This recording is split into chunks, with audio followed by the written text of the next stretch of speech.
ইয়াৰ আগৰটো ভিডিঅ'ত যে কৈছিলোঁ আমি এটা স্পেচিয়েল ডেষ্টিনেশ্যনলৈ গৈ আছোঁ বুলি, আমি আচলতে গৈছিলোঁ আৰিয়ানুডলৈ। সোণাপুৰ মেইন ৰাস্তাৰ পৰা অলপ দূৰ সোমাই গৈ এই ৰিজৰ্টখন আছে। পাহাৰৰ মাজত খুব ধুনীয়া পৰিৱেশত খুব ধুনীয়াকৈ সজাই ৰাখিছে ৰিজৰ্টখন। আমি প্ৰথমেই সোমাই গ'ল ৰিজৰ্টখন অকণমান ফুৰিলোঁ, চালোঁ কি আছে, কেনেকুৱাকৈ আছে। তাৰপাছতে আৰম্ভ হ'ল আমাৰ ফটো ছেশ্যন। ৰিজৰ্টখনৰ ভিতৰতো খুব ধুনীয়াকৈ সজাই ৰাখিছে।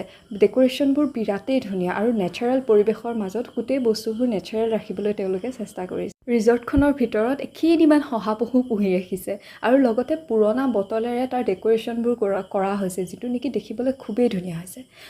ঘূৰা ফুৰা কৰাৰ পাছত আমি অৰ্ডাৰ কৰিলোঁ নান আৰু পনীৰ আৰু চিকেনৰ আইটেম দুটা, আৰু খোৱা বোৱা কৰি বহুত কথা পাতি লাহেকৈ আমি ঘৰলৈ বুলি ৰাওনা হ'লোঁ। আজিলৈ ইমানেই, বাই বাই। লগ পাম পুনৰ এটা নতুন ভিডিঅ'ৰ সৈতে।